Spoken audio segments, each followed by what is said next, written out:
Golfers, today we're going to look at the main difference between amateur golfers and professional golfers and how they use their torso in the downswing.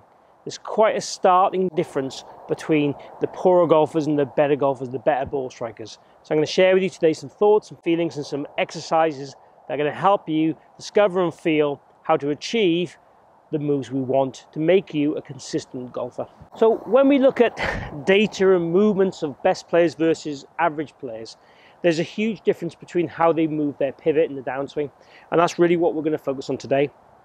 What we see with the average golfers as they make a backswing, this shoulder plane gets very flat compared to a good player.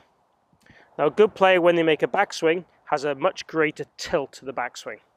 And what we're really looking for is a combination of the tilt and turn to be successful and consistent. And in the downswing, what we also see is a difference in how they move. So the average golfer, again, will be in this kind of flatter shoulder plane here. And in the downswing, what they'll do is they'll tend to rotate and not tilt enough.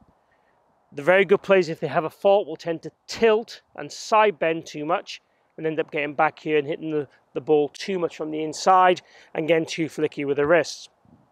So both have issues if they are overdone, and what we're looking for ideally is a blend between rotation and tilt. So let's go through a few things. So I've got these two rods out in front of me just to demonstrate a kind of spectrum, okay? What we're looking for ideally in the downswing is, as we swing down, a combination between right lateral flexion this way and rotation. So I'm looking for the butt of my club here as I hold it across my chest to point as near as damn it I can to the inner rod. Okay. Now the average golfer will be much higher and more like the outer rod or even above that. So we're looking for the club to get the kind of tilt on it and rotation on it to match up so the low point is in the right area. So pretty difficult, obviously, but just grabbing the club and putting this rod in the place we got it is key to give you some feels to how we would like you to move, and certainly go ahead and do the wrong move and then compare it to the right move and tell yourself and ask yourself, what difference was there? Where did I feel it different in my body? It certainly helps fix early extension, which is the movement towards the golf ball. So again, if we keep our tilt, it tends to push our tailbone back and it allows us then to rotate and use the ground a lot better, and that's what we tend to see with the better players. So what we've got here, basically, if I take one stride away from the ball, that's the outer rod, and then the inner rod is halfway along that, so it's about half a yard and a yard. What we see with good players at the top of the backswing is they tend to get the shoulder line pretty much closer to their outer rod, and in the downswing, they're more like the inner rod. So there's a difference of about 15 odd degrees in the tilt increases. So if we imagine our shoulders working almost like in a circle, there's my location of my left shoulder there. So if I put that club there on the downswing, I'd want my right shoulder to be ever so slightly lower than that as it returns down, so the tilt to increase. And what that allows us to do is get this trail arm in a more bent condition and hit the ground in the right area. Obviously not there, but if the right arm was straight and I was more tilted, I'd obviously bury the club into the ground before the ball.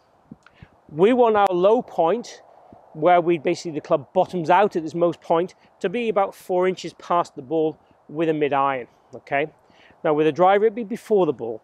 Obviously the ball position's moving around, wider stance and so on. That helps create this as a more natural reaction. It's nothing that's too conscious, or at least it shouldn't be. So the key is really for this video is we want to make sure we tilt and rotate in both the backswing and downswing. And if anything, if you're above 5-digit handicap golfer, you probably need to exaggerate the tilts. And if you're a below scratch golfer, you might need to exaggerate the rotations. It's why we see people like Alex Noren making practice swings that have this excessive rotation with very little tilt. Because a lot of good golfers will end up getting in this kind of stuck position feel here where they get loads of right side bend and they feel they can't rotate on the ball to keep their path more neutral. They're more from the inside and they hit blocks and hooks. Whereas the average golfer, they tend to hit more slices and pulls and fades. So again, depending on what ball flight you want, obviously you can do these movements to match in what you want to do.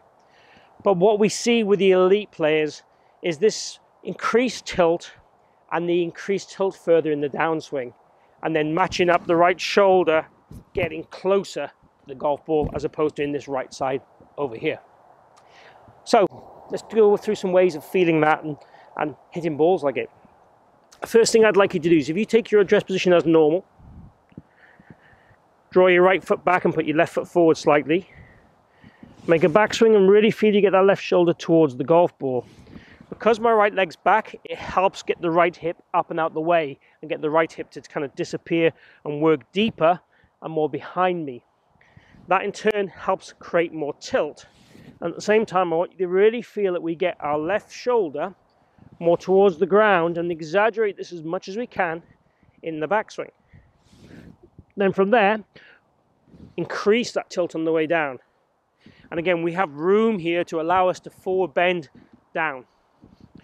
And then once we've got that feeling of forward down, it's kind of, okay, can I rotate onto the golf ball? If you are struggling with the rotational side, what I would do then is hit some balls with the ball forward, maybe even the same drill. So just shift across and hit balls, tilt, tilt, and that ball forward. So it kind of look a bit like this. Now, it's going to feel a bit off balance, and when you do hit the ball from there, it's likely to go left, okay, because the ball's more forward on the arc. But just having the feeling of that drill will help get the tilt and rotation happening more. Now, if you've got lots of rotation, you're the average golfer, we probably won't need the ball forward element. We'll just need the standard drill.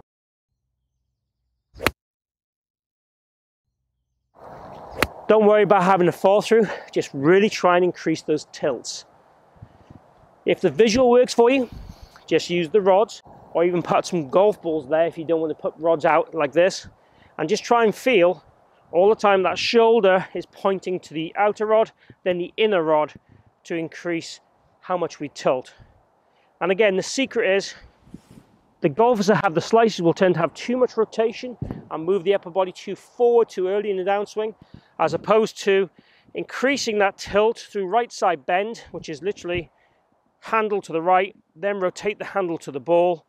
That's the feeling we want to do.